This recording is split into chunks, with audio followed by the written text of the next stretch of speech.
Everybody's obsessed with loud, powerful singing these days.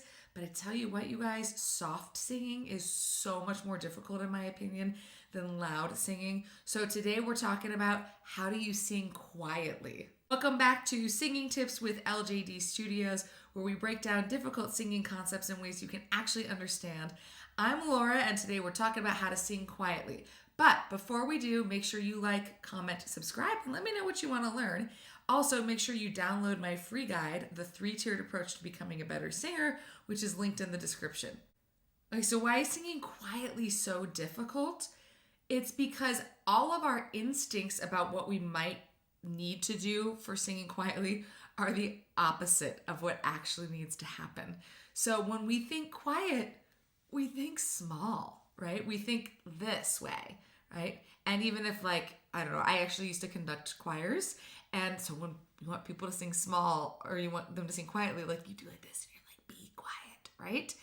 And if you wanted to whisper something, that'd be fine. But if you want to maintain a clear sound and what I would call maybe a more full-bodied sound that is at a quieter volume, it takes a ton of control and strength and openness through the body.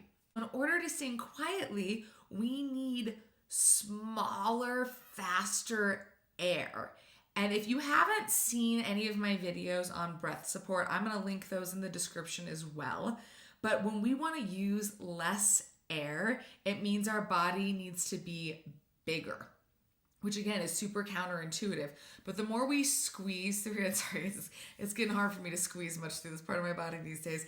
But the more we squeeze through here, the more that's going to drive air up and out, right? And the more we kind of hold this space open, the more that's going to kind of hold air down in the lower part of our body.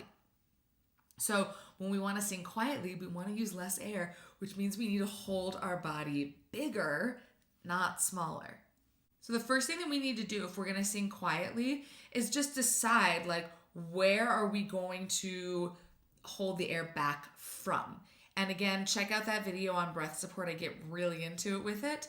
But there's lots of different places that you could potentially hold the air back from. You could hold it back by pushing your solar plexus out. You could hold it back by pushing your ribs out. You could hold it back by pushing your low back out, by pushing your pelvic floor down, which is actually one of my favorite ones. There's a lot of ways to kind of resist the airflow, but the long and the short of it is your body needs to stay big, and it's going to come from those stronger muscles of your core. So the intercostals being the ones in between your ribs. Again, your solar plexus, your pelvic floor, your oblique muscles, your lat muscles on the back. All of those muscles can potentially help kind of hold some of the air down so that you can make that quieter sound. The other thing we often do when we're trying to sing quietly is close our mouths smaller. And I will say, to a certain extent, that will help you make a quieter sound, right? Is a much more quiet sound than it's a bigger sound. So you can, but as you heard, the tone quality also drastically changed, right? It was not only quieter, but it was also thinner sounding versus is louder, but also fuller and richer sounding. So if we want to maintain some of that full, rich sound, but we just want to be at a smaller volume, we actually have to keep our mouths open and in that bigger shape that we were in for the louder sound. And what that all comes down to is if you close your mouth a little, ultimately what you're doing is holding some air back, your lips are holding some air back. So if your mouth is open, but you want to be quiet, you still have to hold that air back, which takes us back to this idea, right? That we really, really have to be strong here. So what I like to do with this exercise is to start out singing full, sing big. So you might take a note, I'm just gonna pick a random one, and you're gonna go, ooh, or whatever vowel you wanna be on. Ooh's easiest for me. And you're gonna sing it big, and you're gonna sing it loud. And if you wanna be in more of a chest voice, right? Ooh, right? Great. Now I will say, if you're gonna be up high, you're not going to be able to be in a chest dominant position and have it be as quiet as it would be if you went more to head voice. So if I go, ooh, and I want to go quieter, I can in chest voice, but it won't be as quiet as, ooh, right? But tone quality did change, so that is something to consider. But generally speaking, a more head voice dominant quality will always allow you to go softer than a chest voice dominant quality. If you have any questions about registers in general, chest voice versus head voice, also linked in the description, my video on demystifying vocal registers. But coming back to the exercise, choose how you want to sing the note, right? So I'm gonna stick with my more like classical sound because it's just where I live, and I'm gonna go ooh, and I sing it big, right? Like the opposite singer that I am. And now I'm gonna make that quieter. And if I make my body small, ooh, it got quieter. And since I've got a little bit of, I mentioned this in a different video, but I got a little bit of acid reflux induced vocal fatigue thanks to the baby here. So as you heard, my voice just kind of gave out at a certain point because I was backing off the volume, but still sending quite a bit of air through, and it just kind of blew my vocal cords apart, right?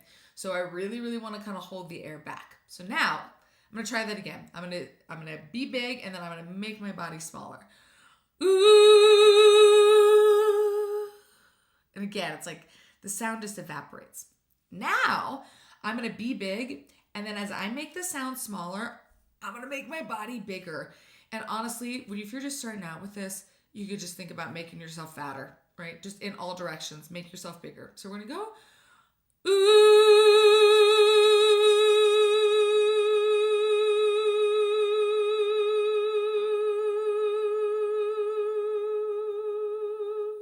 And now, despite my vocal fatigue, I can make that sound quieter. I can maintain the same color in it.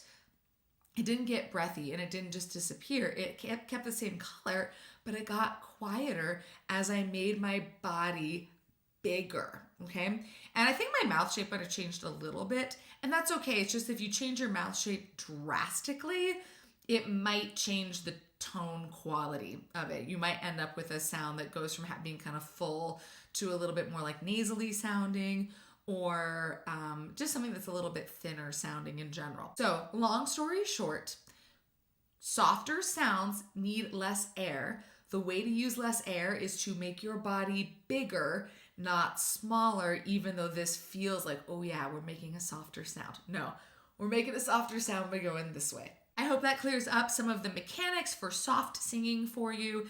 Let me know if you have questions. Again, like, comment, subscribe. Feel free to reach out to me, you guys. And of course, make sure you download that free guide, The 3-Tiered Approach to Becoming a Better Singer. Good luck and happy singing.